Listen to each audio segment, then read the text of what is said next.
no se trata aquí de conferencias ni de ponencias magistrales, sino de conversar como comunidad entre todas y todos sobre pensar juntos desafíos éticos, ¿no?, que las diversas realidades nos demandan. Y en este caso es el de la inteligencia artificial. La inteligencia artificial, entiendo, tiene ya un buen tiempo, pero nos ha habido como un pico a partir de la creación del ChatGPT, por ejemplo, en noviembre del 2022.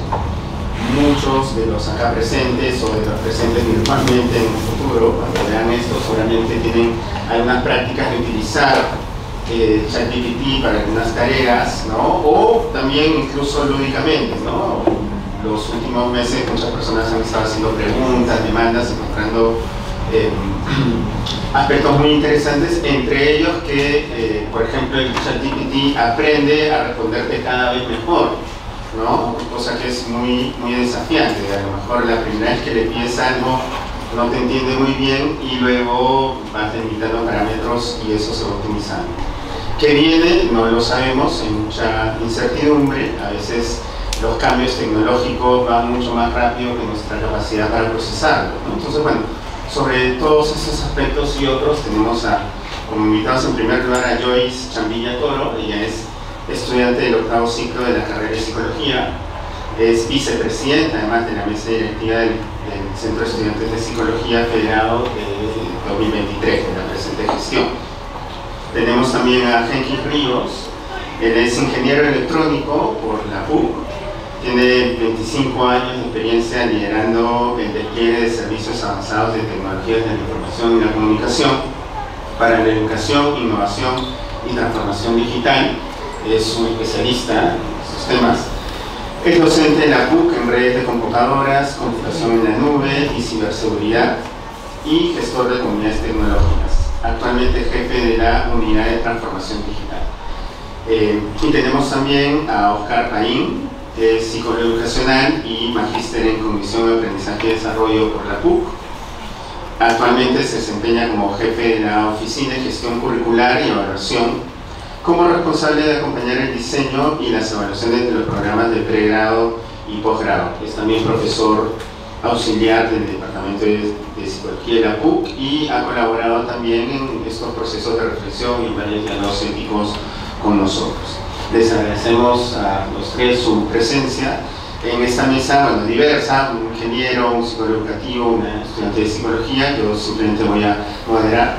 Llama la atención aquí que en una facultad predominantemente femenina, en este caso hay una mayoría masculina, yo como moderador, pero es, por si acaso, elección de la propia mayoría femenina. O sea, la mayoría femenina ha discutido, ha deliberado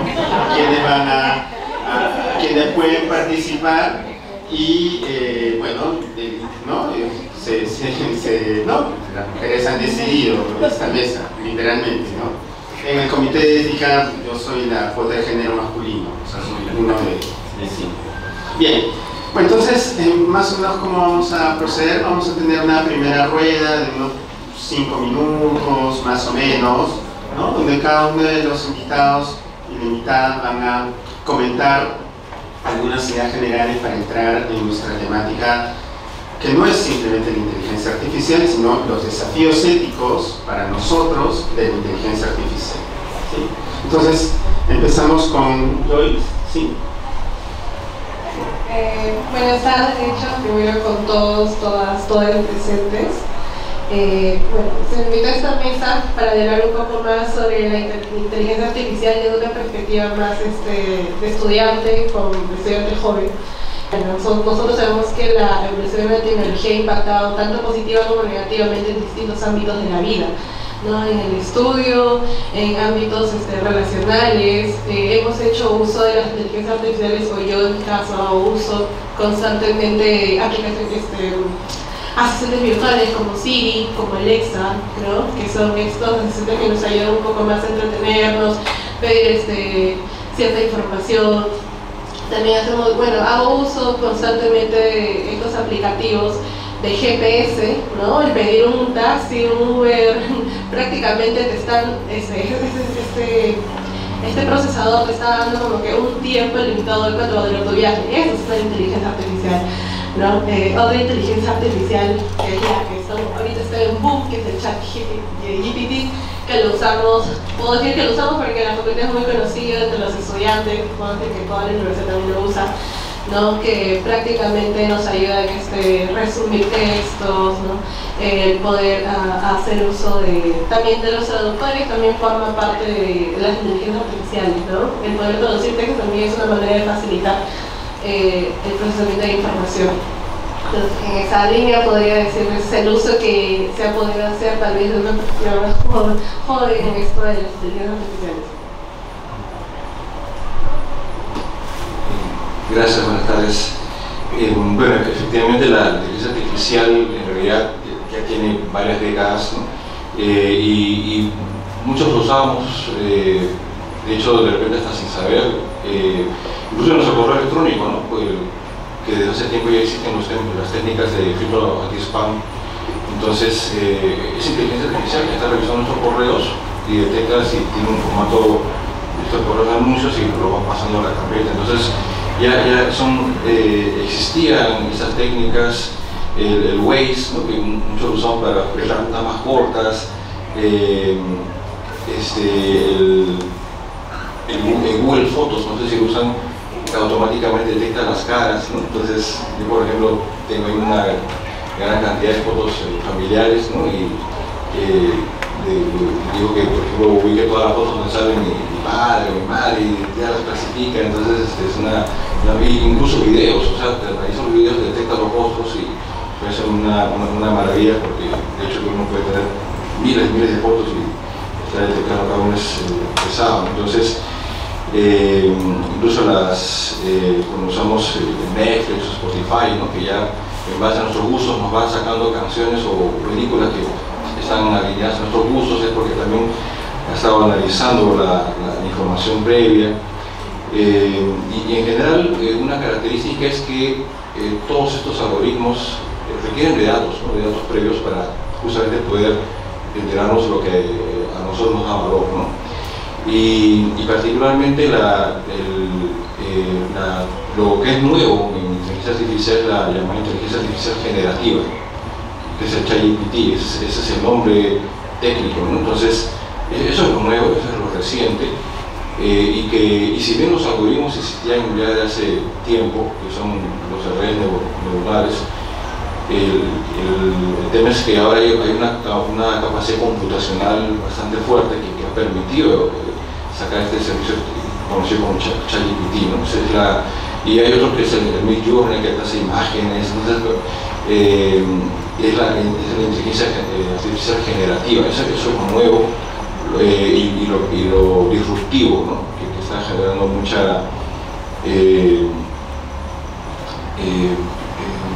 mucho interés por parte sobre todo del mundo académico, ¿no?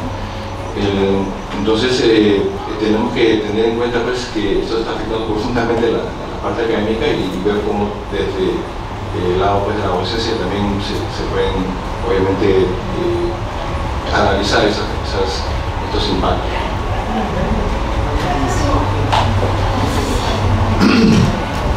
Gracias, buenas tardes. Sí, pues no me ha hecho acordar, Genghis, que efectivamente hay cosas bien antiguas, ¿no? Porque el reconocimiento de rostros pues está desde software que ya ustedes quieren conocer como Picasa, ¿no? Y otros más antiguos, no necesariamente lo de ahorita, ¿no? Ese es uno lo olvida.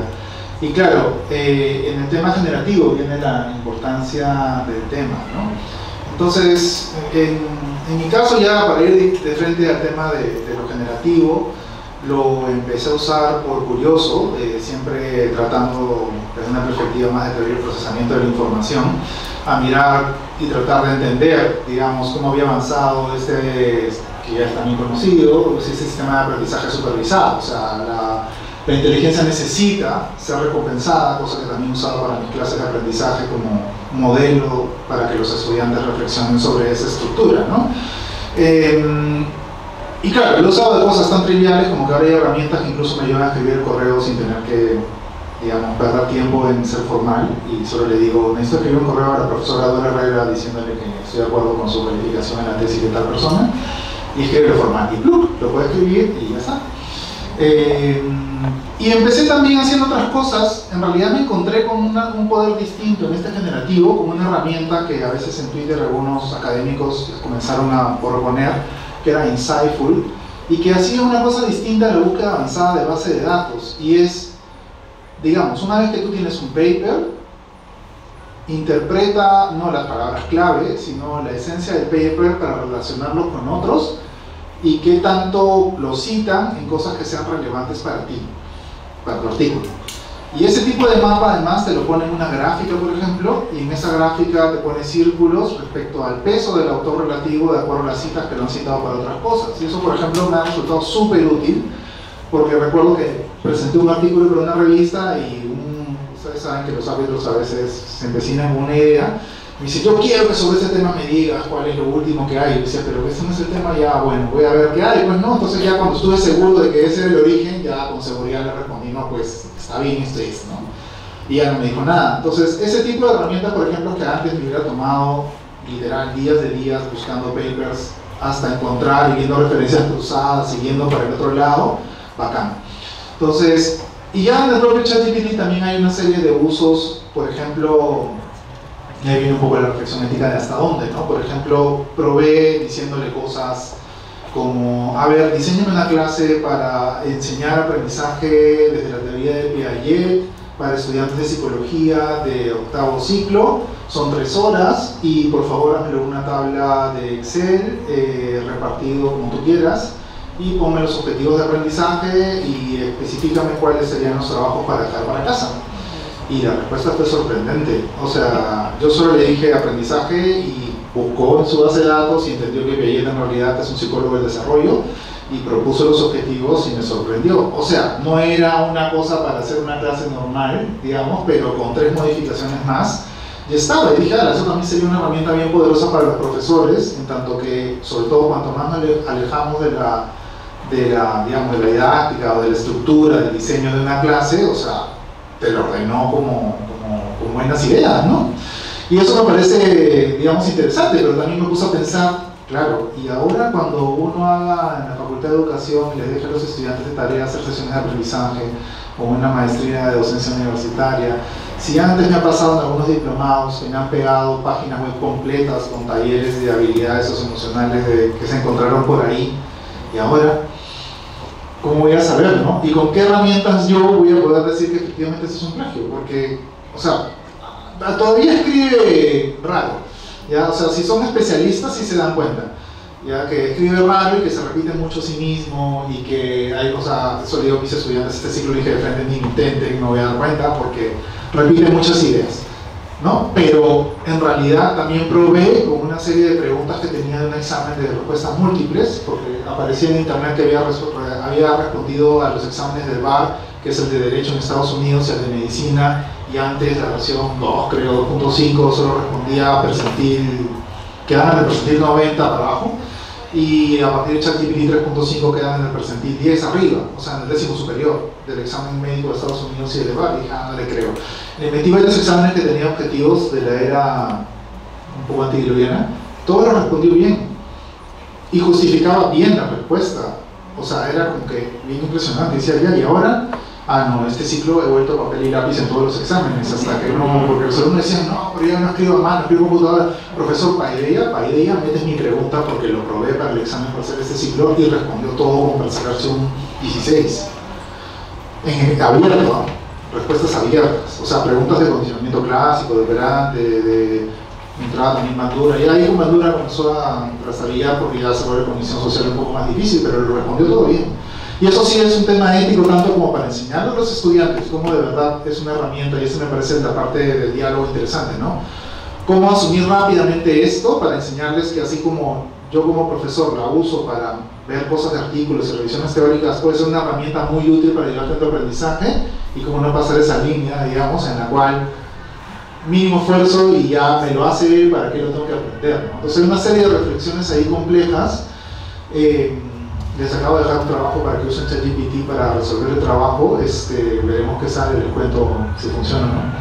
Pero sí, o sea, sí me parece que hay cosas bien complicadas y bien, bastantes retos hasta qué punto, ¿no? Y la última, digamos, que me pasó antes de ayer fue, no sé qué, ahora que también, claro, aparece cualquier influencer diciendo cualquier cosa y la gente lo cree y dice, bueno, ¿cómo usar GPT para que te dé terapia psicológica? Entonces, si haces el prompt así, así, así, y le dices cuál es su estilo de personalidad y no sé qué, claro, te da una respuesta tipo, te leo tu carta astral, pero si la persona empieza a creer que eso es asesoría profesional, también es un tema complejo, ¿no? Y bueno, por ahí empezamos. Bien, muchas gracias a los tres. Han planteado elementos muy interesantes.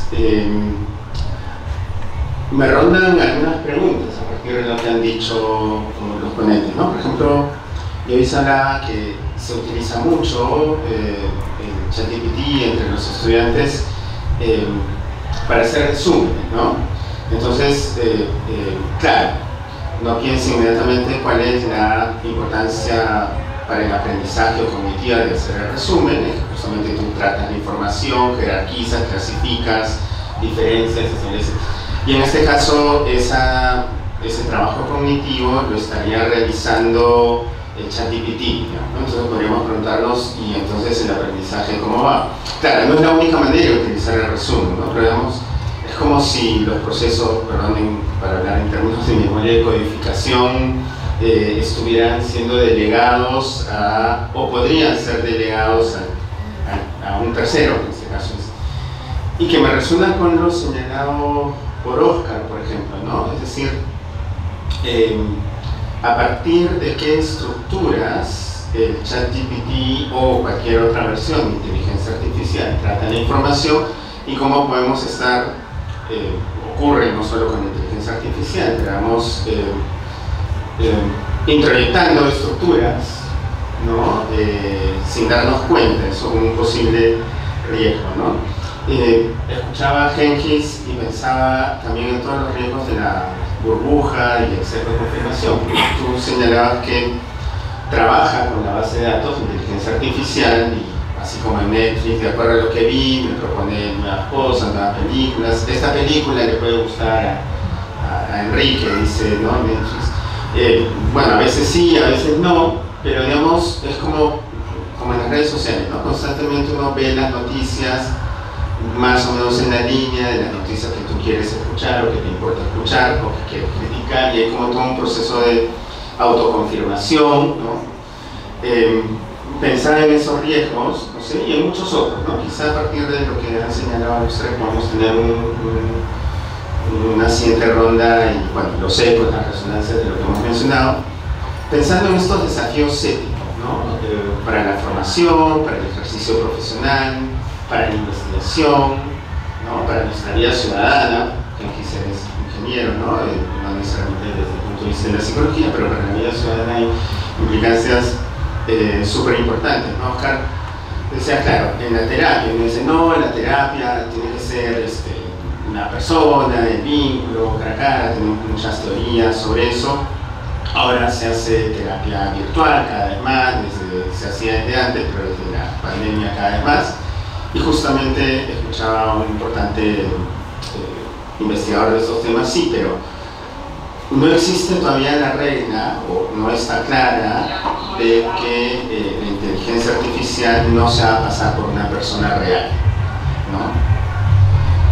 ¿Y por qué lo menciono? Porque justo un colega me mostró algunos videos que había hecho él para su empresa con personas creadas por inteligencia artificial, me mostró 3, de una me di cuenta, y de las otras 2 ya era difícil darse cuenta, ¿no? Entonces, bueno, son enormes los desafíos, avanza muy rápido, o sea, si uno dice, claro, con esta nitidez en el 2023 se pueden hacer estos videos y estos diálogos, en 2033 cómo será, no lo sabemos, ¿no? Y hay que pensar también en el corto y, bueno, en el mediano plazo.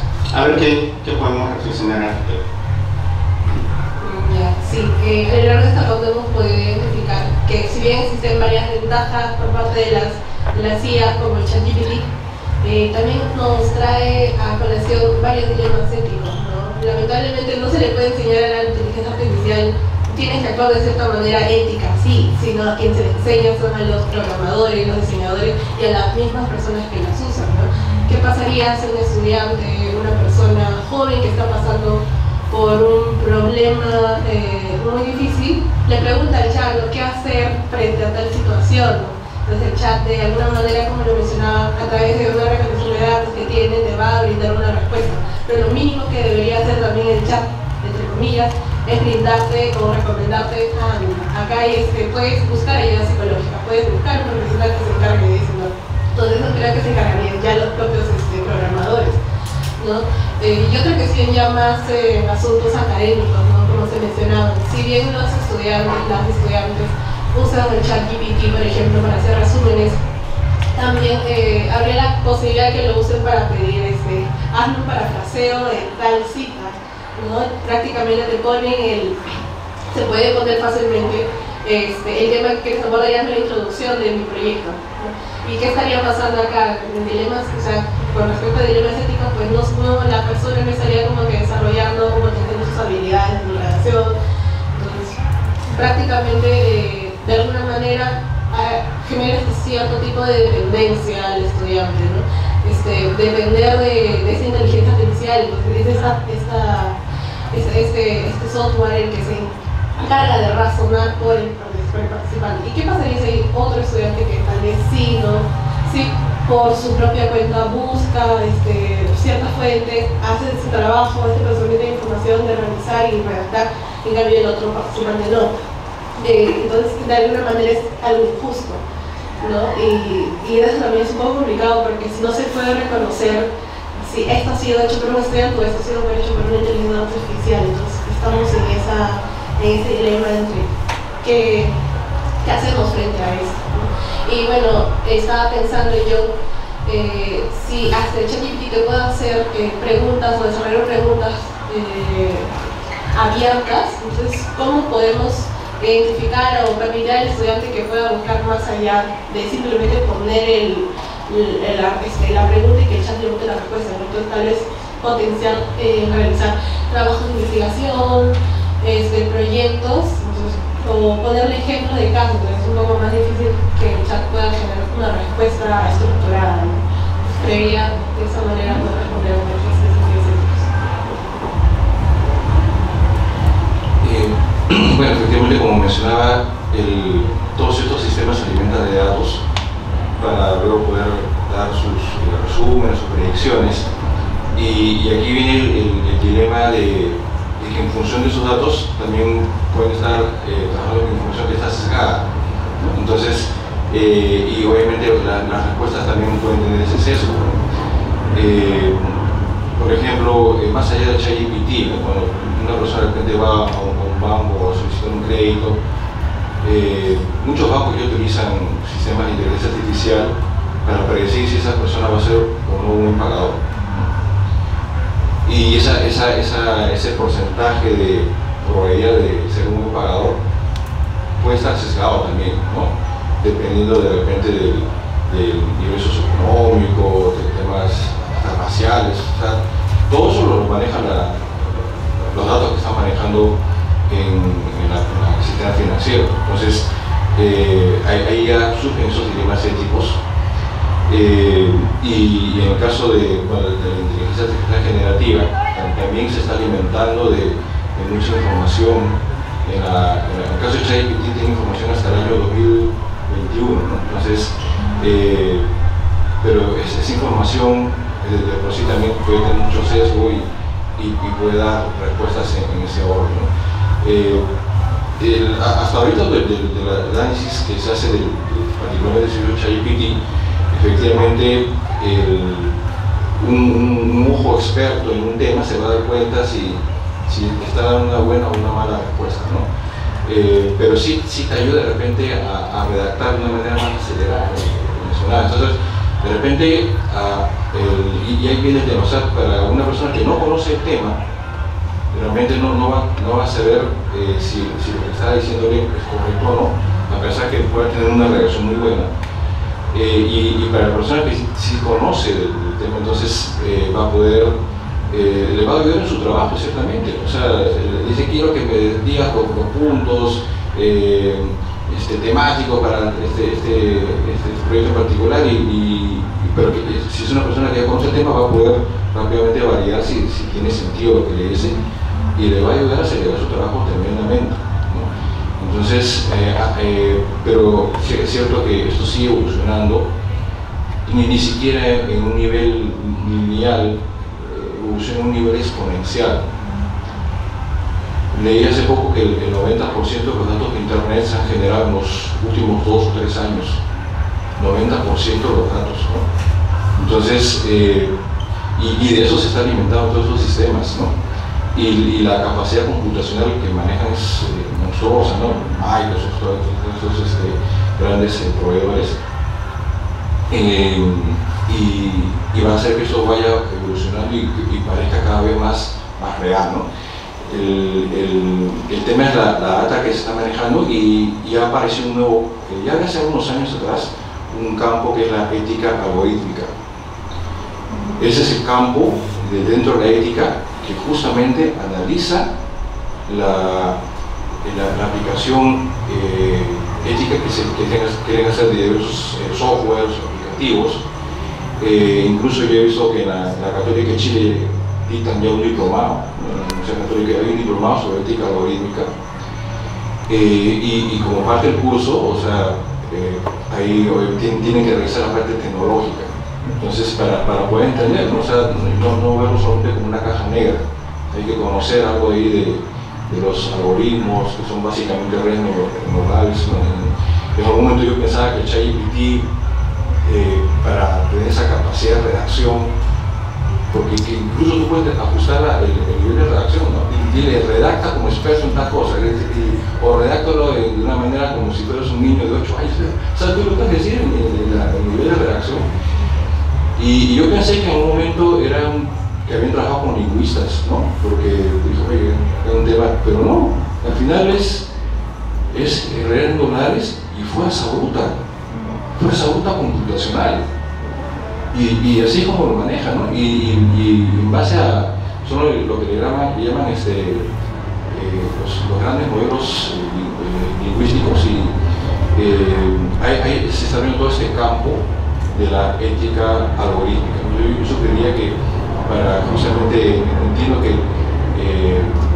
hay que ver cómo desde la academia se puede aportar en analizar toda esta disrupción que está causando en la sociedad la tecnología, y ese es el campo de estudio que se está abriendo, ¿no?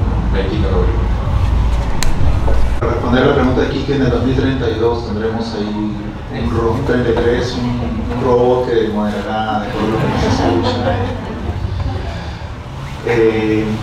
Hay un profesor, Rafael, que nos mostró que no podía estar en 2 conferencias al mismo tiempo, y que justamente usó nuestros programas para escribir su texto, y la inteligencia artificial tenía registrado su video, y ya con eso la inteligencia artificial leía y movía los labios de acuerdo al texto que tenía.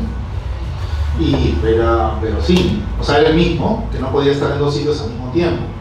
Y yo me preguntaba si en una época en que la educación se vuelve un bien de consumo y que hay instituciones que su objetivo es vender títulos para ganar más dinero, y ya lo que hacen es política de masa, ¿no? Ya no es un profesor que diseña la clase, sino que paga gente joven para que haga diseños instruccionales de todos los cursos así más igualitos para todos, ¿no? Digo, claro, pues es el siguiente paso, y ahí también hay un dilema ético. Te voy a poner un profesor avatar. O sea, si esos textos ya están en los diseños instruccionales, los PowerPoints de muchas universidades son igualitos y se reparten igualitos y los profesores no lo pueden modificar, ya lo único que te falta es escribir el texto que te lo puede generar ChatGPT y que el profesor te lo diga con la base de datos de 90. Entonces, ¿qué limita eso? Y voy a esto porque en el Congreso de Estados Unidos justo había una discusión sobre cuál es el límite, quién le pone, o sea, no sé, el gerente de OpenAI decía, oye, tiene que apurarse con la legislación porque esto se puede salir de control muy rápido. No hay nada ahorita en la legislación que le impida vender un servicio educativo, por ejemplo, con un avatar que haga las cosas que están escritas por ChatGPT para la clase que les acabo de decir. O sea, una cosa soy yo que le dije estructúrame la clase y quedó bonita, y otra cosa es decirle escríbeme todo un texto. Todavía no escribe textos tan largos como leer 3 horas, pero esa es la versión gratuita. Yo estoy seguro que en la versión pagada y en la 4 sí lo hace, ¿no? Entonces, ese es un punto a mí que me parece terrorífico, más allá de lo, ya complementando, ¿no?, lo que han dicho del tema del deepfake y todas estas noticias falsas que también se pueden generar con voces de otras personas que también son éticos. Y el segundo punto, que también está viendo un problema, es, y que probablemente cuando la legislación avance también las propias compañías van a tener el problema, es de quién es la autoría. Porque la base de datos que menciona Genghis está el artículo de Cecilia Chao, de Dora, de Leña Mato, de Renato, de Ángela Vera. Y ChatGPT no discrimina de dónde lo sacó. Lo busca de su base de datos, establece su modelo de probabilidad, y si yo pregunto algo tan específico como teoría de la determinación o consumo de drogas o lo que sea, me buscará a Dora, me buscará a Cecilia Chao si tiene muchos artículos y va a parafrasear eso. Entonces la pregunta es, hay gente que ha reconocido parte de sus textos. Entonces, porque claro, el modelo predice cuál es la mejor respuesta posible, y la mejor respuesta posible probablemente esté en el artículo de Magali, en el artículo de Susana, y lo saca de ahí, lo pone, te lo parafrasea, y el estudiante agarra y dice, ah, mira, lo voy a poner en mi trabajo porque me lo acaba de parafrasear, y de quién es la autoría. Pero incluso tú podrías, como ha hecho gente, decirle, hazme un cuento o hazme una publicación científica, que el 3.5, pero el 4 yo creo que sí. O sea, en lo que yo he experimentado con ChatGPT, produce textos de estudiantes universitarios de tercer, cuarto ciclo, ¿no? Incluso resuelve tareas como ensayos, digamos, ¿no? Yo le puse a ChatGPT, tenía una tarea con una serie que no sé si han visto en Netflix, que se llama Rita, que es en Noruega y que es sobre educación, y había un ensayo que tenían que hacer sobre teorías constructivistas, mis estudiantes, y tenían que ver la serie y analizar ese capítulo y ver teorías constructivistas. Entonces dije, a ver, vamos a ChatGPT que es tan bueno, si es cierto lo que dice Genghis, del 90%, y si es cierto. Le dije, hazme un ensayo tal cual mi tarea, de 3000 palabras, basado en la serie Rita, y analízalo bajo, claro, el prompt tienes que ser experto, o sea, tienes que darte una idea de ser específico en lo que le piden, ¿no? Y hazme, digamos, un ensayo donde analice las teorías constructivistas de tal autor, organízalo en 3 subtítulos, coloca una conclusión, plantea hipótesis de análisis y desarrolla un texto de 3000 palabras. O sea, la serie Rita, ¿de dónde la habrá sacado? Sacó la sinopsis que debe estar en Netflix, sacó la sinopsis del episodio y con eso agarró Piaget, Brunner, Vygotsky y lo analizó. No para psicólogo, pero para estudio general en curso de psicología podría haber pasado como una tarea de una semana para otra, y ahí quité esa tarea de mi curso, digamos, ¿no? La saqué, dije, ya no le puedo hacer ese ensayo, porque es mi indicación tal cual de mi curso para que vean lo complicado y peligroso que es. La indicación también de mi curso me hizo un ensayo que de repente en un día cansado le ponía así, ¿no? Y no estaba, claro, no podías decirle, y esa es la parte complicada, no podía decirle, si hubieras presentado a un estudiante eso y me ponía como profesor y decía, no le podría decir que está mal en estricto. O sea, sé que no está del todo bien, pero no está mal. O sea, es como que esa cosa que nos pasa a nosotros como psicólogos cuando leemos Wikipedia, ¿no? Esto está bien, pues, ¿no? Pero como conocimiento general enciclopédico, pero no le puedo decir que está mal tampoco. Entonces, claro, esas 3 cosas a mí, para agregar un poco de dificultad, me complican. ¿Qué va a pasar con los sistemas educativos? ¿Qué uso se le puede dar comercial al punto de que ya no solo, digamos, el estudiante, ya para qué está pagando? Para que una inteligencia artificial le enseñe, y el mismo estudiante va a responder a esos cursos con inteligencia artificial. El tema de las autorías, ¿no es cierto? Que eso es súper complicado, y finalmente cómo va la legislación a responder a todas estas reflexiones éticas, porque necesitan regulación, ¿no?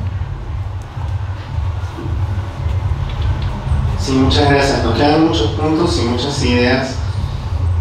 Me parece interesante, por ejemplo, lo que acaba de señalar Oscar, porque has circulado mucho una respuesta fácil, ¿no? Por ejemplo, a propósito de las evaluaciones docentes, ¿no? Y es que si ChatGPT puede hacer tu evaluación, o sea, tu evaluación está mal, no está enfocada en competencias, estás obsoleto, es memorista y qué sé yo. Sin embargo, la tarea que comenta Oscar de ver, ¿no?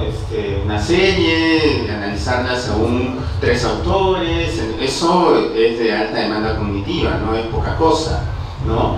Y sin embargo, puede hacerlo hoy en 2023, ¿no? Entonces no es tan simple, me doy cuenta por lo que señalas, como tienes que hacer evaluaciones más complejas y, usar casos, ¿no? O usar casos, porque también te puede responder ahí, ¿no?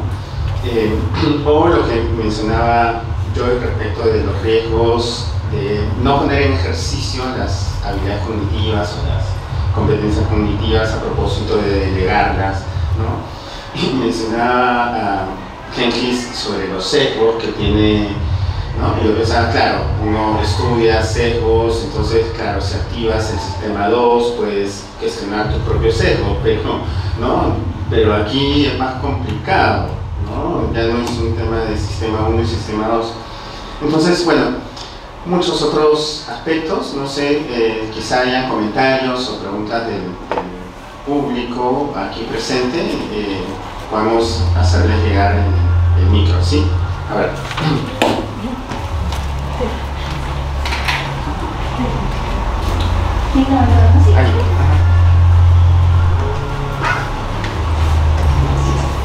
Bien, yo soy Adriana Arriola, de la especialidad de trabajo social.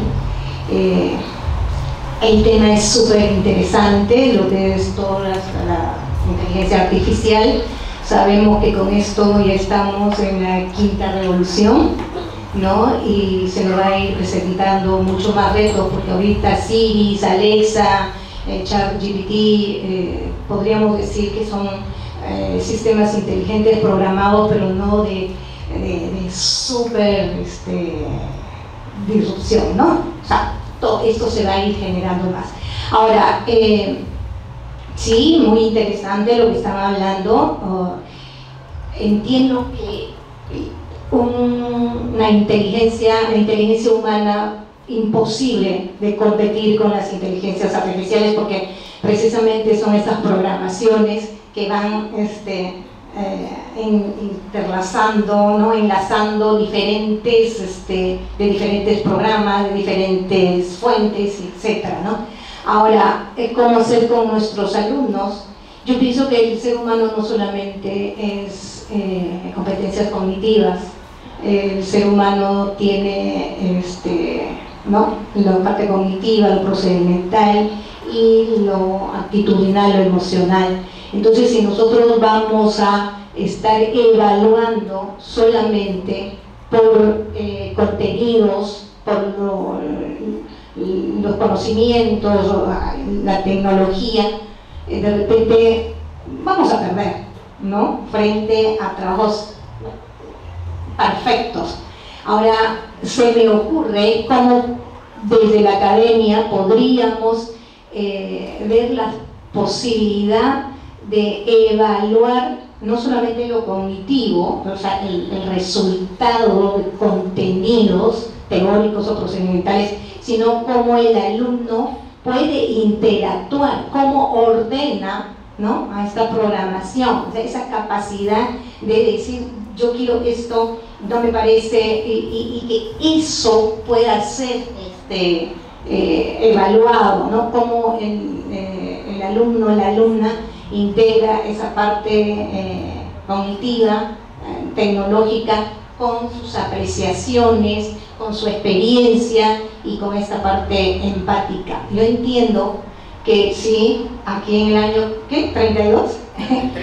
33 puede haber un robot ahí, pero también tenemos que seguir que, a pesar que también la empatía ya está siendo validada, los aspectos ¿no? actitudinales de empatía se están validando para la inteligencia artificial, también se están creando personas, ¿no? o personajes. Eso hay que cuidar mucho. Yo creo que ahí está el valor de la humanidad, en ver esta parte empática, relacional, creativa. ¿Cómo podemos a nuestros alumnos que sean creativos, que cada vez sean más creativos y disruptivos y manejen mejor la inteligencia artificial? Eso por una parte, creo yo, que ahí estaría nuestro reto. Y por la otra parte, hablamos de ética. La parte académica, yo creo que sí podemos crear nuevas formas, ¿no? de hacerlo. A mí me preocupa la vida misma, porque entiendo que ahora ya hay el metaverso, ese mundo paralelo donde empresas grandes, consultoras grandes como McKinsey ya están hablando de servicios y productos, ya se están vendiendo moda, se está vendiendo servicios automotrices, se están vendiendo terrenos en el metaverso, y también está apareciendo los avatares mi persona con mis bajos instintos. Sí, eso está viendo ya. O sea, cómo están creando personajes para desarrollar lo que yo quiero en un mundo paralelo. O sea, eso sí es terrorífico. Gracias. Disculpen que me haya dilatado tanto. Muchas gracias. ¿Algún otro comentario? Quizá para recibir algunos comentarios, preguntas y de ahí tener un eco aquí en la mesa. Bueno, buenas tardes, mi nombre es Renato López, soy egresado de la facultad. Estaba escuchando lo que han estado comentando sobre el tema de las evaluaciones en el entorno académico. Yo creo que también puede ser algo positivo el uso de la inteligencia artificial en este ámbito, ¿no? Por ejemplo, en LinkedIn veía una publicación de un profesor que, o sea, él sabía que sus estudiantes iban a utilizar el ChatGPT o la inteligencia artificial y le indicaba claramente desde las instrucciones cómo utilizarlo para sacar la mejor versión de ese trabajo, ¿no? Para que todos como que estén en el mismo nivel y no haya alguien que pueda hacerlo mejor, porque claramente si es que la persona sabe del tema, ha estudiado y aparte tiene la ayuda de la inteligencia artificial, va a hacer un mejor trabajo que aquel que solo sabe el tema y probablemente no utilice esta herramienta, ¿no? Hay más probabilidades de que sea un mejor trabajo que el que no la utiliza, ¿no? Entonces, creo que también por ahí podríamos empezar a quizás incluir ya desde las instrucciones, desde los planes instruccionales, este tipo de herramientas para poder potenciar los aprendizajes, teniendo en cuenta todo lo que ustedes han dicho, de, por ejemplo, que no lo hagan o simplemente le manden a hacer la inteligencia artificial el trabajo y ya, ¿no? Lo otro también que creo que nos permite reflexionar es sobre la importancia también de formar en tecnología en nuestra profesión, ¿no? No para ser programadores, porque no estamos para eso, hay otra carrera que se dedica a eso, pero sí como una base, como en los estudios generales, ¿no? Como llevamos, no sé, historia, redacción. Creo que también sería el momento de empezar a pensar en algún curso, no sé, introducción a las ciencias de la computación o a la inteligencia artificial, ¿no? Ya ha habido un avance, creo, con el curso de Python en la facultad, pero creo que sería necesario hacerlo también desde letras, ¿no? Así como lo hacen otras universidades como Harvard, que tiene su curso CS50 de ciencias de la computación para todos, y también tiene como para cada carrera, ¿no? CS50 para abogados, para personas que se dedican a los negocios, ¿no? Quizás también podría haber uno para psicología, ¿no? ¿Por qué no? Y quizás nuestro trabajo, que ya es excelente, desde las diversas ramas se pueda potenciar con esto. Y nada, muchas gracias. Gracias. Sí, allá en el fondo hay otra intervención.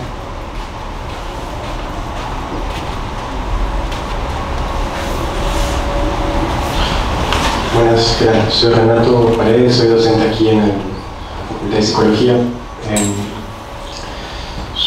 Cuando pensaba en el título de este conversatorio, pensaba también en que creo que mucha de la discusión que estamos teniendo es sobre qué hacer con esta inteligencia artificial, pero creo que hay un reto ético como psicólogos de entender qué hace o cómo funciona esta inteligencia artificial, si realmente es una inteligencia, porque eso es fuente de mucho tipo de angustias, recogiendo un poco lo que comentabas hace un momento, ¿no? Es una inteligencia con capacidades mayores a la humana, porque tiene muchos servidores detrás y tiene capacidad de cómputo que excede al nuestro, que en cierto sentido sí, es cierto, pero hay cosas que todavía aparentemente no terminan de ser igual que nosotros, y creo que para eso, como grupo académico, y una responsabilidad hacia la sociedad, nos corresponde también poder entender y sobre todo evaluar, porque más que evaluar al estudiante, que también es importante, ¿quién evalúa a esta inteligencia artificial? Quizá Gengis, tú conoces más de esto, cómo son los benchmarks para evaluar este tipo de inteligencias. Ya lo que está pudiendo revisar es que ya los benchmarks, es decir, las pruebas que se hacían para la inteligencia artificial desde siempre, ya quedaron obsoletas porque este nuevo GPT a partir del 4 ya rompió varias barreras de ese tipo. Entonces, no hay cómo evaluarlo. Entonces, no hay una forma de decir, este algoritmo es tan inteligente porque básicamente tiene capacidades cognitivas distintas a las nuestras, en tanto que tiene capacidad de memoria ilimitada, que se lleva acceso a datos inmediatos.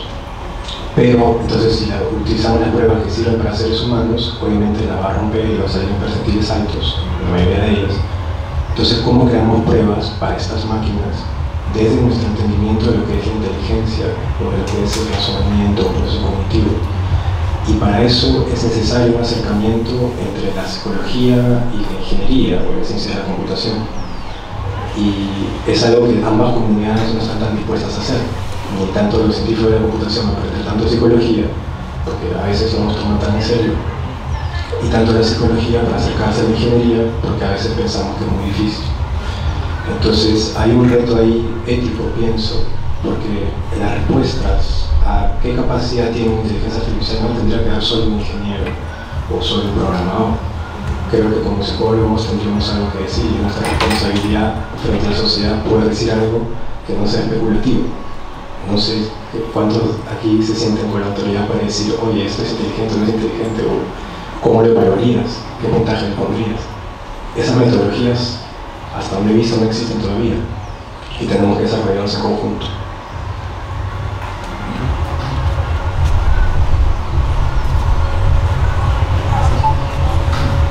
Bueno, vamos a ver que los miembros de la mesa puedan un poco tener una resonancia, unos comentarios sobre las tres intervenciones que tocan muchos puntos, ¿no? La evaluación no solo cognitiva sino procedimental, la evaluación del propio GPT, ¿no? La incorporación en el currículo, ¿no? El currículo de psicología específicamente, la exigencia de interdisciplinariedad, ¿no? Que resuena con esto, por ejemplo, en la ética algorítmica. Claro, para hacer una reflexión, un posicionamiento sobre ello hay que entender algo de los algoritmos, entonces la exigencia de interdisciplinariedad crece también acá, ¿no?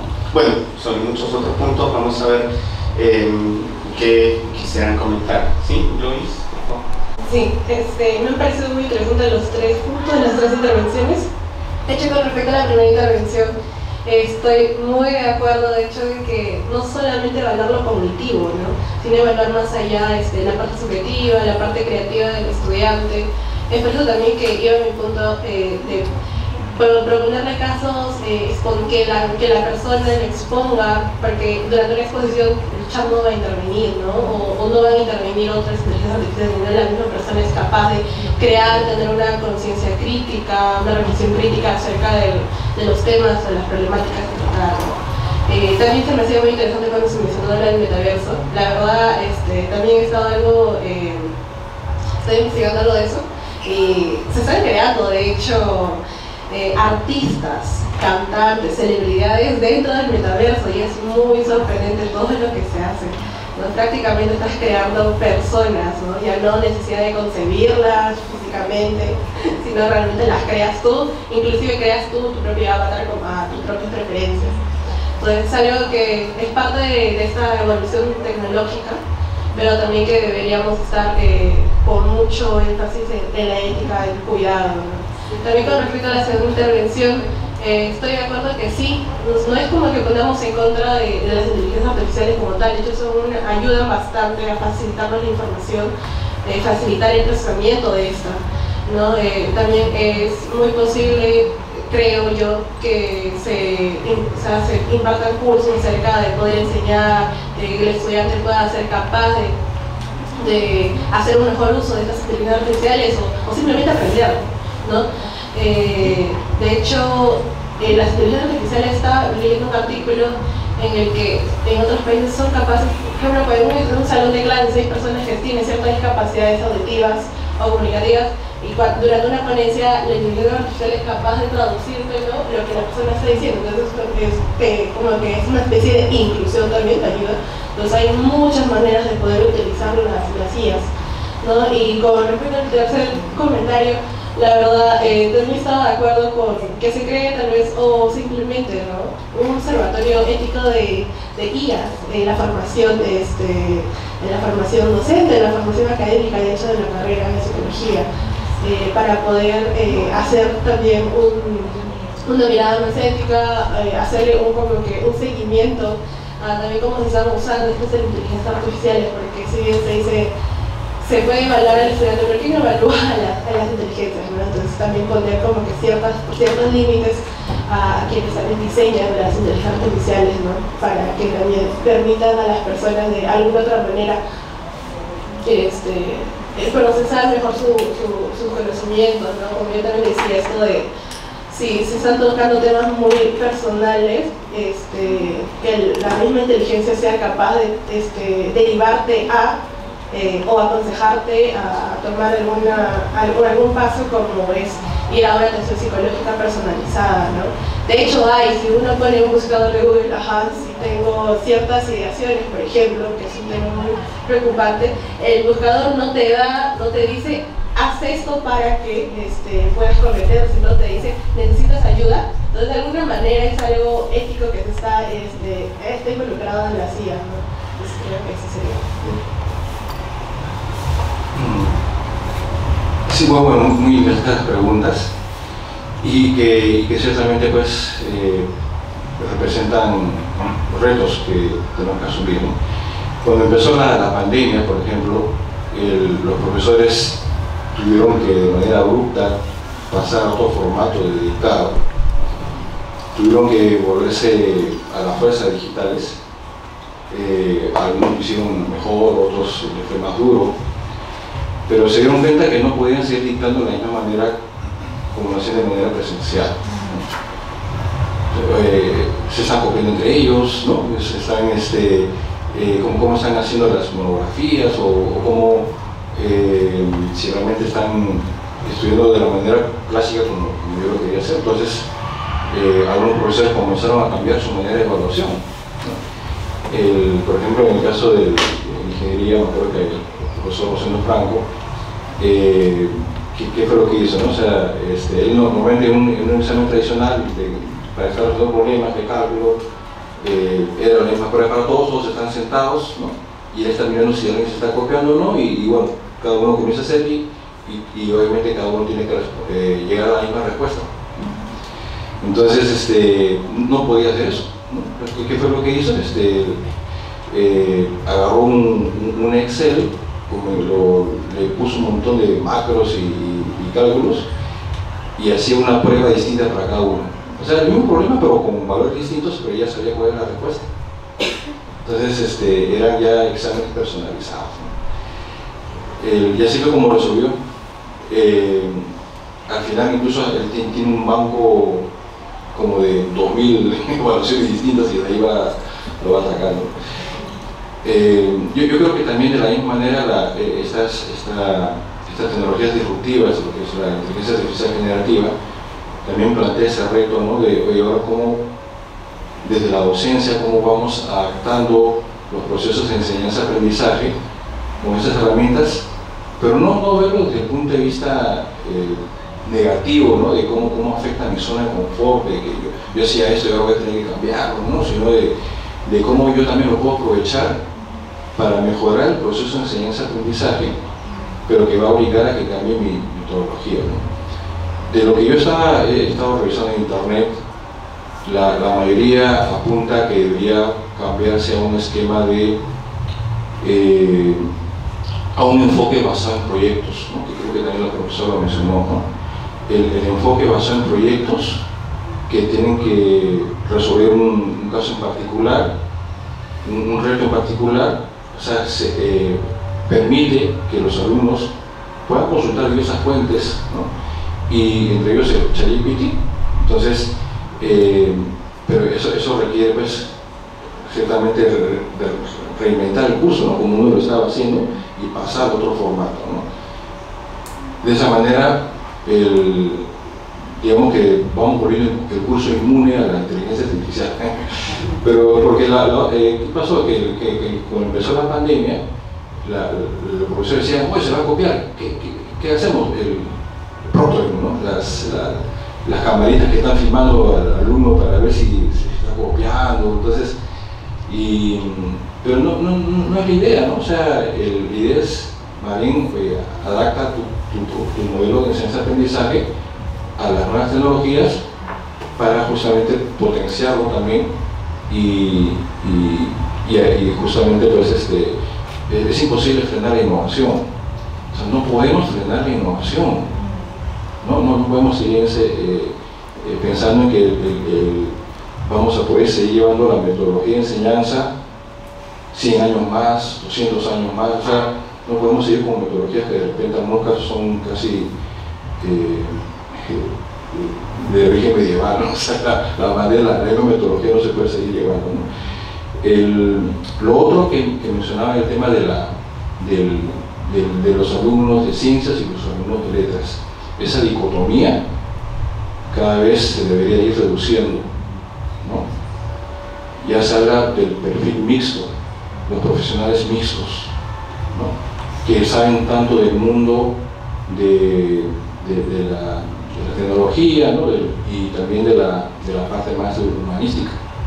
Y en psicología ciertamente hay muchos de esos perfiles, sobre todo los psicólogos que se dedican a la parte de análisis social, que trabajan mucho con datos, ¿no? Y muchos de ellos hasta se meten en cursos de estadística y hasta temas de Big Data, ¿no? Entonces, porque necesitan eso, pero se conocen la parte humanística, ¿no? Y esos perfiles son bien potentes.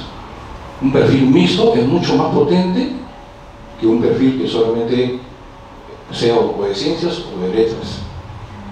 Y a eso deberíamos apuntar en la universidad, a votar profesionales que tengan ese nivel de comprensión de ambos campos. Entonces yo creo que de alguna manera, no sé si llegar a un único estudio general de ciencias, ¿no? Pero sí deberían de repente empezar a proponerse la idea de que haya más cursos comunes entre ambas estudios generales de ciencias para ir fomentando justamente ese perfil mixto.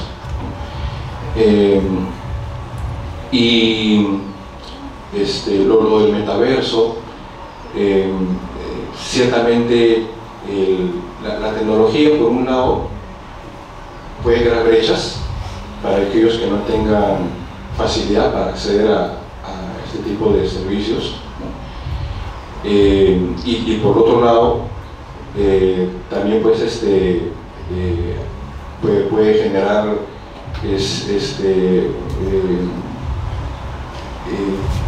esa incapacidad de poder determinar qué es cierto o falso, ¿no? Entonces, porque yo me voy al metaverso y comienzo a hablar con una persona y yo no sé si esa persona es una inteligencia artificial, ¿no? Porque el ChatGPT te da de una manera que parece que es realmente una persona y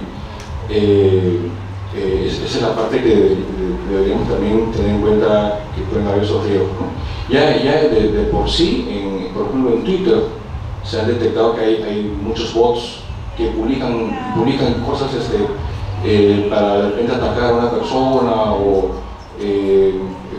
y de manera automatizada. Entonces, obviamente son malos usos de la tecnología. Es la parte donde tiene que entrar también el análisis ético. Y de por sí yo creo que hay que verlo como oportunidades de campos de estudio que podemos tener en la universidad y que aprovecharlo como una oportunidad, porque esos papers van a escalar muy rápido en los diversos servicios justamente de trabajos académicos. Entonces, esos incluso la inteligencia artificial está muy enfocada en inglés. O sea, ahí por ejemplo hay un campo de estudio, ¿no? En español, ¿no? que tanto realmente puede trabajar al mismo nivel o no. Y aquí también es gracioso el tema de voy a inventar una inteligencia artificial para detectar si me están respondiendo con inteligencia artificial. O sea, ese es dentro como un loop, ¿no? Entonces, sí, vamos a diseñar una inteligencia artificial para que detecte si estás trabajando con inteligencia artificial. Yo creo que por ahí, y que viene a ser el tema, yo lo veo similar al proctoring, ¿no? De poner una cámara para ver si estás, te estás copiando, ¿no? Más bien creo que tenemos que adaptar las formas o la enseñanza-aprendizaje a los nuevos contextos tecnológicos, porque no podemos frenar la innovación. Tengo varias ideas, no sé por cuál empezar. Quizás con la pregunta sobre este tema penúltimo antes de Renato, ¿no? Tú eres egresado de psicología, ¿no es cierto? ¿Renato? Sí, también, igual que Renato. Ah, ya, por eso no me acuerdo. No están en la inteligencia artificial, se dan cuenta. O sea, yo te diría que siga tu comentario dependiendo del tipo de alumno, ¿no? Pero claro, las personas y los estudiantes son diversos, no todos los estudiantes tienen una motivación autodeterminada y están orientados a desarrollar sus capacidades y sus potenciales al máximo orientados. Hay buena, y eso hay que uno no puede ser romántico en estas cosas, hay una buena cantidad de estudiantes en nuestro país que acceden a la educación superior porque tienen el título, y eso en ingeniería, por ejemplo, es un tema complicado, digamos, ¿no? O sea, que están en la universidad y mientras se encuentren caminos más cortos, y no solo en esta universidad, sino en varias, para poder sacar el título, esa es su prioridad uno. No todos son orientados a aprender y desarrollar altas capacidades. Con ese tipo de alumnos, perfecto. Efectivamente, incorporar una herramienta como esta, van a estar siempre interesados en aprender por ellos mismos, todo lo demás. Estoy un poco dicotomizando el mundo, digamos, pero no, creo que sí es importante que mi preocupación anterior sobre la copia y demás, que de hecho en pandemia se vio en un nivel que nunca lo había visto en mi vida. Como ya saben, yo trabajo en la universidad viendo casi todo. Entonces, olvídate, o sea, es un nivel, si eso pasó en pandemia con inteligencia artificial, o sea, no hay que ser ingenuos, tampoco, ¿no? Pero claro, son retos en la educación. Lo segundo, que siempre me preocupa, es un error conceptual entre separar lo cognitivo, lo afectivo, emocional y lo motivacional. Todo eso funciona junto. Y tan funciona junto que cuando tú le preguntas a ChatGPT, tú puedes hacer una reflexión sobre sus sentimientos y hacerte creer que te quiere mucho su amigo. Y tú lo lees y es como un correo de un amigo muy querido. Tú le puedes decir, escríbeme como amigo muy querido. Y efectivamente, un estudiante también, si uno le pone un ensayo donde tiene que analizar desde su perspectiva y sus sentimientos algunas cosas, lo he probado, te responde y tú dices, ala, ¿no? Está siendo consciente de sus procesos metacognitivos y sus emociones al momento de aprender. O sea, ¿por qué? Porque finalmente el lenguaje es la herramienta humana con la que comunicamos esto, y el modelo está construido en el, digamos, para hacerlo súper simple, muy parecido a la manera como nosotros construimos el lenguaje. Entonces es un modelo de redes neuronales, probabilístico, en el cual va a predecir lo que corresponde y en base a toda esta información que tiene incluido novelas, libros y demás, responde bastante bien. Entonces sí puede también, digamos, hacerlo de ese modo y hacer pensar cosas. Hay varios videos en YouTube también, que, sobre todo con Ming, que sí tiene conexión a internet, y con otro más, ponían ChatGPT con conexión a internet en la versión 4, ¿no? Y por ejemplo, aparecían cosas bien, digamos, complicadas. Ya parecía que estás interactuando con un humano que incluso, digamos, se estaba poniendo el par en varias cosas. O sea, sí, bien complejo, ¿no? Entonces, lo que yo sí creo que, y eso es una idea que sí quiero retomar finalmente de Renato, profesor, es que, claro, yo no quería irse por ese lado porque es un debate súper interesante, ¿no? ¿Es inteligencia o no es inteligencia, no? O sea, es el nombre que le ponemos desde la perspectiva, digamos, más informática. Es inteligente en el campo específico en el que fue diseñado, diría yo, muy en memoria declarativa en muchos casos, ¿no? Entonces, claro, todavía no hemos llegado a uno que integre, aunque ya están integrando en el 4 video, imagen y otra cosa, pero todavía hay límites en una única unidad, ¿no? Y eso de evaluar la inteligencia artificial es muy interesante, y yo creo que eso sí se podría incorporar rápidamente a los cursos, ¿no? Un poquito, humildemente, la tarea que les he dejado la semana pasada a mis estudiantes de aprendizaje se basa en eso. O sea, tienen la teoría del procesamiento de la información respecto al aprendizaje, y temas de regulación del aprendizaje, y básicamente tienen que evaluar a ChatGPT y entrevistarlo hasta lo más que puedan, para ver cómo él mismo se autopercibe sobre sus propios procesos de información, ¿no? Normalmente cuando haces la primera pregunta te comienza a decir que te comienza a hacer solito él en paralelo con el procesamiento de información humana. Te dice, yo presto atención así, yo proceso así, yo proceso así.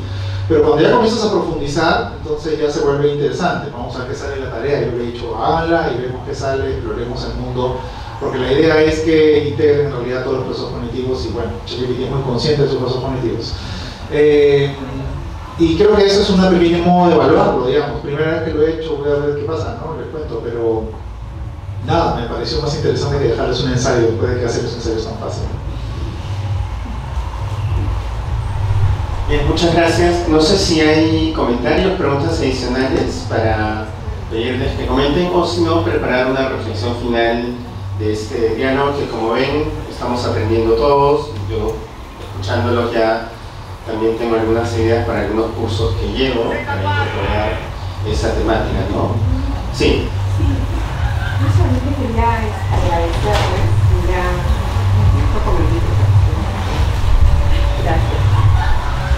Bueno, yo realmente les saludo por haber hecho este espacio de reflexión. Creo que es muy importante, sobre todo desde el espacio de la academia, que ya desde hace varios años, sobre todo las y los estudiantes han venido utilizando las inteligencias artificiales. También en algunos colegios los chicos ya lo hacen. Yo considero muy importante que no dejemos de lado el contexto. Venimos de un contexto muy duro, pero también muy retador, como ha sido la pandemia. Y creo que no solamente a nivel de la academia, en la misma universidad, a nivel de los servicios estudiantiles también ha habido un cambio importante. Y justamente como estamos vinculando la inteligencia artificial a la ética, yo me ponía un poco a girar a lo que tú has dicho, que el tema de la aplicación, ¿no? Entonces ahora, desde hace varios años atrás, utilizamos aplicativos informáticos para poder hacernos la vida mucho más accesible, no solamente en su uso, sino también, voy a repetir, en la accesibilidad, ¿no? Entonces, por ejemplo, aquí en la universidad se estaba desarrollando desde la DAES todo un tema vinculado al aplicativo de atención social estudiantil. Ahora en el próximo ciclo vamos a empezar a implementarlo para la presentación de los procesos de reclasificación. Eso es uno. Y anteriormente igual, yo también como coincido contigo que sí es importante hoy más que nunca de repente profesionales mixtos que manejen, pero también yo apuesto por un trabajo interdisciplinar, ¿no? Yo vengo de experiencias antes de ser docente, de trabajar muchos años entre trabajadoras sociales, informáticos en el sector salud, que crearon, aunque no lo digan los políticos, el sistema de focalización de hogares. Entonces, con una base de datos potente. Pero yo más que todo que uno sepa todo y a veces nada. Yo más apuesto por trabajos interdisciplinarios, ¿no? Pero yo lo que les quiero decir que sí es importante la ética vinculada al acceso, al uso que tiene que ver con el derecho. Y eso a mí sí me parece importante y por eso les saludo a ustedes, porque justamente eso es un elemento muy importante, ¿no? No todas y todos los estudiantes hoy de repente, y lo hemos visto en la pandemia, tienen acceso a las nuevas tecnologías, a las nuevas inteligencias artificiales que están apareciendo, y creo que debemos también apostar por su democratización, y eso forma parte de la ética. Entonces nada, yo estoy muy contenta, y sí me sorprendió cuando vimos el mensaje por nuestros correos que ustedes estaban organizando este espacio de reflexión, así que nuevamente les saludo. Gracias. Yo quería hacer un pequeño comentario, ¿no? Que nada muy concreto, que tiene que ver con que soy docente y bueno, por todos lados ChatGPT, la universidad está llena, bombardeando con cursos aquí, cursos acá de cómo usarlo, y es muy tentador hacerlo. Solo he experimentado un par de veces, una durante la reunión del comité de ética, y me sorprendió que es muy amigable la forma en que te responde, en que o sea, de verdad nada, ninguna sensación de que es frío y distante, sino más bien qué amabilidad, ¿no? A veces con los humanos no hay esa interacción, y me dio muchas ganas de seguir profundizando, pero conociéndome me puedo absorber mucho en la tecnología. Y yo me preguntaba, ¿no deberíamos generar espacios de formación un poco más institucionalizados? Porque como docentes nos bombardean con cursos, con talleres, con espacios, y esos espacios son muy instrumentales, ¿no? Úsalo así, asá, y no hay un espacio para problematizarse un poco de, ok, lo vas a usar, pero estos son los peligros, estas son las recomendaciones, advierte esto. Entonces todo es muy pragmático, y venimos desde la pandemia siendo bombardeados de capacitaciones, de hacer cosas, más cosas, y lo que me preocuparía es que en este mundo que cada vez es más estresante, usamos el ChatGPT porque nos va a resolver un montón de cosas, pero nos vamos complicando por otros lados, ¿no? Y después teniendo que poner parches, ¿no? Ok, le hice esta tarea al alumno con este chat, pero tengo ahora que asegurarme que él no lo use, y cómo lo uso yo, o sea, es una cadena muy larga. Entonces por eso mi pregunta es, ¿no debería haber, no sé si una posición institucional o si no, una formación más completa, no solo técnica se usa así, sino que reflexione un poquito más sobre el uso de este tipo de inteligencia. Buenas, ¿qué tal? Yo soy Pedro Crisóstomo, docente aquí en mecatrónica. Bueno, yo he trabajado con procesamiento de imágenes desde que salí de la universidad en electrónica, más de 20 años, así que es parte de nuestros sistemas para personas con ceguera, por ejemplo, para leer un texto. Pero bueno, sí, eso me gusta, por ejemplo, de ir a una reunión de docentes para ver el tema con un café o algo así, porque alejarnos de la tecnología, yo también que tengo mis tesistas, le digo, muchachos, hagan sus proyectos, pero por favor, pónganle menos tecnología y pónganle más empatía. ¿Cómo va a funcionar este vehículo en el campo? ¿Quién lo va a usar? Fíjate que no tienen tanta energía. Entonces, hay cosas que tenemos que, a veces la tecnología nos abruma y nos pone una ansiedad, y deberíamos más bien verlo atrás un poquito. Y la verdad que yo estoy muy feliz de vivir estas épocas donde ya se está llegando a la singularidad, ¿no? Entonces, yo siempre consideraba hace tiempo, decía que todas las personas, digamos, tenemos ciertas habilidades o lo que llamamos inteligencias naturales, ¿no? Creo que hay modelos que dicen que tenemos 7 u 8 inteligencias, pueden ser más si ustedes quieran, pero también le pregunté a ChatGPT, me acuerdo, le dije, ¿cuáles son las inteligencias no humanas que no tenemos todavía? Y también me dio una lista de 4, que es como mover cosas, las cosas mágicas que hay, ¿no? No las tenemos, pero quizás. Sí, es muy interesante. A mi tesista, por ejemplo, una vez le dije, a ver, dame tu problemática, me dio un párrafo y yo me dolió leerlo, le dije a ChatGPT, refrescame o reescribe todo esto, y se lo mandé y le dije, mira, así puedes mejorarlo, ¿no? Entonces, pero era algo original de él, pero reescrito. Al final creo que mi reflexión aquí con esto de la tecnología es, definitivamente las inteligencias artificiales están aquí hace tiempo, hace décadas. Que recién esté de moda con ChatGPT es algo muy bueno para reflexionar, pero esto ya funciona hace décadas con sistemas expertos. Deep Blue dio la primera campanazo cuando le ganó ajedrez al campeón mundial en el 96. Es decir, lograr eso es increíble y ya no hay forma que una persona le gane a una máquina, o sea, a nivel de varias partidas. Y en todo nos va a ganar, en todo, hasta en los sentimientos, en el trato también, nos trata mejor que nuestros amigos, colegas. Nos va a mejorar en todo, gradualmente, no estamos todavía, ¿no? Nos va a mejorar en todo, así que tenemos que estar listos. Y en el caso de docentes, yo como docente también me pongo a pensar, digo, nuestra especialidad docente es hacer que el alumno, los que quieran aprender, pues lo hagan, y también bajar un poco el control. A veces mis JPs también en el curso son JP muy duros. Le digo, ¿por qué eres tan duro? Tú eres un JP de prácticas, tienes que ir y ayudar al alumno que termine su práctica, porque la evaluación es el examen final, o la presentación de tesis, o no, o sea, la parte dura. Ahí es donde ya el alumno debería finalmente demostrar que aprendió, con todo junto, ¿no? Entonces, hay cositas como esas que tenemos que bajarle el control. ¿Te das cuenta? Entonces, y nos escuchan todos, sí, nos escuchan todos. Entonces, sí, de nuevo JP que pueden hacer eso. No, la verdad, este drama me gustó muchísimo porque siempre la parte personal, ética, yo también, con amigos que hablamos de esos temas, es importante ponerle justicia a cualquier cosa, a nuestros comentarios, a las cosas que creamos, y cuando son injustos, pues la legislación va a forzar a que mejore. Pero tenemos que ser parte de eso todos, ¿no? Tenemos que hacer el cambio, ¿no?, a favor del uso, porque igual vamos a convivir con nosotros. Gracias.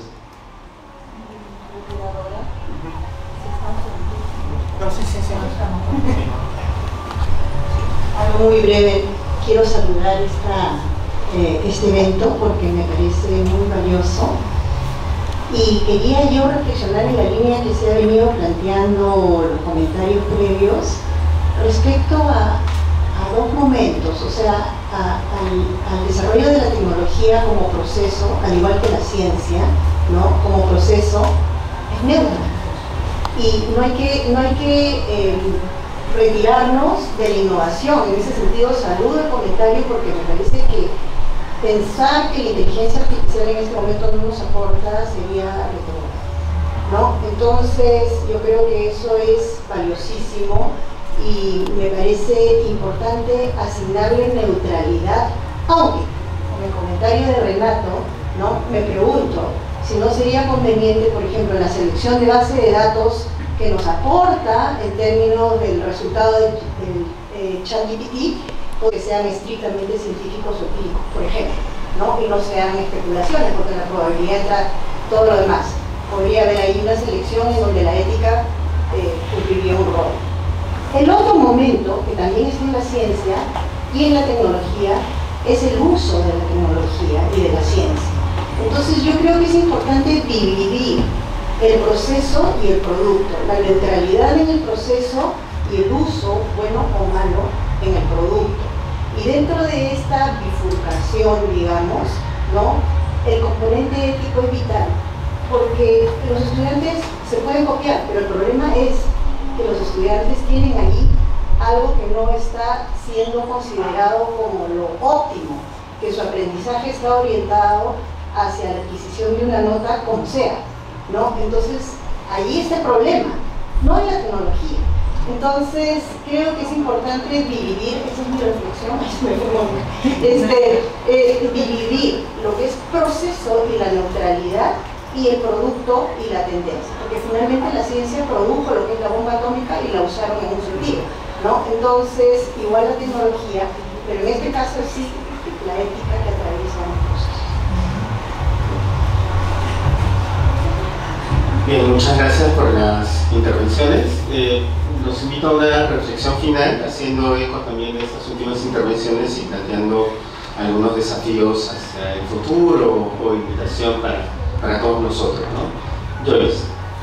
Sí, la verdad, muy interesantes todos los comentarios, creo que ayudan bastante a enriquecer este diálogo. Lo último que mencionaba sí me hizo eco y relacionado bastante con lo que decía la profesora Casarito, ¿no? Esa formación de los estudiantes, lo que es herramientas sobre inteligencia artificial, ¿no? Es importante reconocer que los estudiantes de hecho son el centro del aprendizaje, ¿no? En ese sentido es importante a través de esa formación y acompañamiento que se les pueda dar, como que reforzarlos en nuevas gamas de competencia de pensamiento computacional. Es muy necesario, ya que ahora, de hecho, como se menciona, sí, estamos ya en una era de tecnología bastante cotidiana, pero más aún las nuevas generaciones, ¿no? Las nuevas generaciones desde muy pequeñas ya están muy inmersos en esto, en las IAs, en la tecnología. Podría ser por experiencia propia que mi hermanita de 1 año ya sabe, o sea, desde 1 año, 2 años ya sabía usar YouTube a la perfección, a lo que a mí me demoró muchos años, la verdad.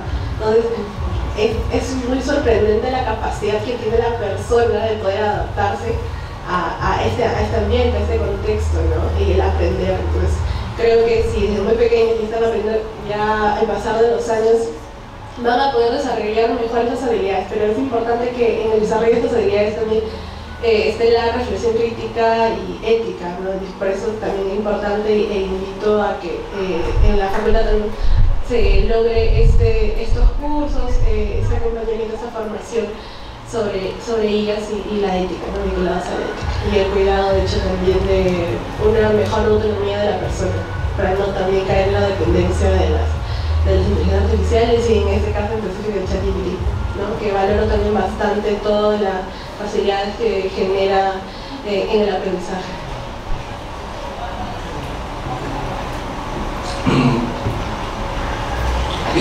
Bueno, vivimos épocas donde la tecnología está que da unos avances cada vez más gigantes y que vemos por otro lado que la academia de repente no avanza a la misma velocidad, es difícil, ¿no? O sea, y con eso me refiero a la actualización de la currícula, va mucho más lento, ¿no? Entonces, pero tenemos que entender que estamos formando pues profesionales que cuando salgan al mercado, o sea, también se espera que sepan de estas cosas, ¿no? Y por lo menos desde la universidad debería haber un espacio donde también se pueda tener ese acercamiento a estas tecnologías que cada vez van creciendo de manera más acelerada. Desde lo que es la DAP y el área de transformación digital, estamos apostando por la creación de los laboratorios de innovación digital. Se ha creado el laboratorio del EQLab, de Ciencias Sociales. Hemos también facilitado la creación del laboratorio de innovación y educación, que también ve en la parte de tecnología. Se ha creado el laboratorio digital de artes escénicas, que donde va a ver mucho la parte del metaverso, teatro en el metaverso.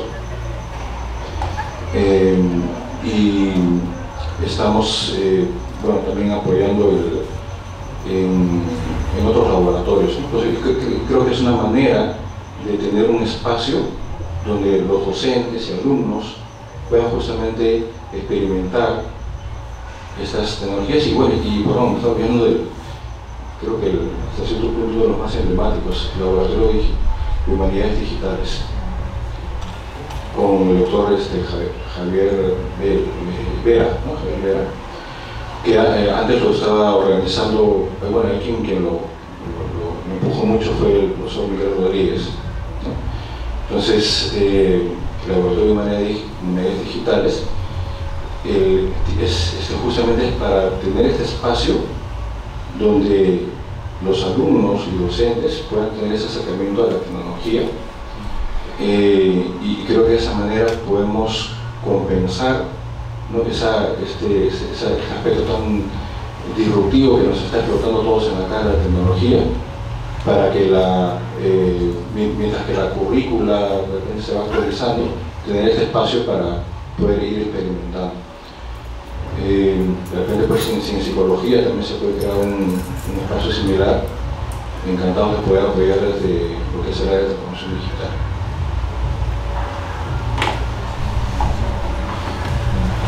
Bueno, Dora ya dijo lo que yo iba a decir. Lo quiero retomar porque, claro, efectivamente, ¿qué hace la persona con la herramienta? Es el tema, finalmente, ¿no? Y cómo incorporamos a la formación integral del estudiante y dentro de las propias reflexiones éticas y ciudadanas que debería tener sobre todo el mundo, además ahora sobre la inteligencia artificial, que finalmente es una cosa que probablemente, digamos, sea necesaria pensar, ¿no? No castigar el proceso, porque probablemente lo mismo pensaron, y pasó en el Estudio General de Ciencias no hace mucho, si los estudiantes empiezan a usar la calculadora, y eso fue un debate en Estados Unidos en la educación, no van a dejar de sumar y restar, ¿no? Y no ha sucedido así, digamos, ¿no? La herramienta de eso, claro, estamos hablando de una herramienta generativa de lenguaje mucho más potente que una calculadora claramente, y otros retos, pero me parece que eso es lo interesante de estar ante ese reto justamente en este momento de la historia, ¿no? Eso me parece una cosa fundamental, ¿no? Y sí, hay como que una valla que saltar, que Renato lo dijo, ¿no? O sea, la psicología en el Perú a veces, digamos, no es tan tomada en serio para esos temas cuantitativos, cuando vemos un montón de psicólogos cuantitativos, no solo en lo social, sino también en lo educativo, en lo clínico, etc. Y que sabemos programar, usamos ciencias de datos, un montón de cosas, y es como que no, se ha quedado muy estereotipada esa figura del psicólogo que no usa la academia, y que, claro, eso ahorita que hay puentes, ¿no? Como otras disciplinas, ¿no? Las hay, ¿no? Hay profesores como Alex, que siempre ha trabajado con la gente de física, ingeniería, ¿no? Tengo compañeros también de algunas promociones que trabajan con gente de mecatrónica, ¿no? Con el profesor Huella y otra gente. Entonces, eso, o sea, sí hay, pero digamos, es más amplio, ¿no? Pero no solo es un tema con la ingeniería, o sea, también con la economía, ¿no? Por ejemplo, ¿no? Hay un montón de cosas de psicólogos que los economistas en las ciencias del comportamiento, digamos, no nos preguntan. Entonces sí es un reto para nosotros porque sí tenemos algo que decir, digamos, ¿no? Y eso también, como comunidad de psicólogos, como futuros profesionales de psicología, también forma parte de, digamos, establecer o recordar a las otras profesiones, que es un tema ético también, no ver todos los campos en sus respectivas posiciones, ¿no? Y una preocupación chiquita que me quedó, que dijeron sobre aprender a programar, que también es un reto educativo con riesgo a perder mi última conclusión, que es más importante, es que en una generación tan acostumbrada al icono, en una interfaz de usuario amigable, ese es un arte perdido, ¿no? O sea, puede ser también muy bonito decir, enséñame a programar, ¿no? Pero claro, yo aprendí a programar en BASIC a los 7 años, y eso era normal en los colegios con Logo y BASIC cuando aquí que yo hemos estudiado, pero de ahí ya no hacen programación, o sea, de ahí a BASIC a pasar a R, otra cosa, Python, en realidad es más o menos lo mismo, en estructura de pensamiento lineal, ¿no? pero no es algo que sea tan común. Nosotros también ahí tenemos ahí a los psicólogos de la motivación, por ejemplo, ¿no? O sea, ¿cómo hacemos para que esos temas que son un par de marcianos nos gustan y el resto no, pero que son importantes para enfrentar estos retos profesionales futuros, también se involucren? Porque si no hay motivación para ingresar a estos campos, es un tema también complejo, ¿no? Entonces, nada, creo que eso también sería un área interesante de análisis. Gracias. Bien, muchas gracias por estas reflexiones y estos comentarios, por este diálogo, ¿no? Son muchas las ideas, son muchos los desafíos, cada uno se va llevando algunos. A mí, algo que me queda claro es que como herramienta, la o las inteligencias artificiales son sumamente potentes, ¿no? El lapicero es una herramienta, me permite tomar notas, pero con un lapicero también se puede hacer daño, ¿no? O puede escribir una comunicación que toque a otra persona, digamos, en sus emociones, en sus pensamientos, ¿no? Integrados siempre, ¿no? Pero en el caso de la inteligencia artificial generativa, he aprendido en este diálogo, pues sí, las posibilidades son enormes: formación, docencia, investigación, ejercicio profesional y diálogo interdisciplinario, etc. Los riesgos también son enormes, precisamente porque es muy potente, ¿no? Y entonces demanda de nosotros, de cada uno de nosotros, y como comunidad psicológica, como comunidad académica, como ciudadanas, ciudadanos, una reflexión permanente, ¿no? No hay ética sin procesos de reflexión, sin jerarquizar, sin colocar delante, como señaló el profesor de ingeniería mecatrónica, ¿no? Por ejemplo, el principio de justicia, ¿no? Que está en el núcleo de la ética, como sabemos desde la psicología. Entonces son muchos los desafíos, las posibilidades. Después de este diálogo, me dan más ganas de meterme más en GPT y a las otras, y explorar, y bueno, y compartir las reflexiones, los aprendizajes que vamos teniendo. También dan ganas de investigar, ya en términos psicológicos concretos, ¿no? Muchas gracias nuevamente por su ayuda a nuestra reflexión y gracias a ustedes por su participación. Nos vemos en el próximo diálogo ético.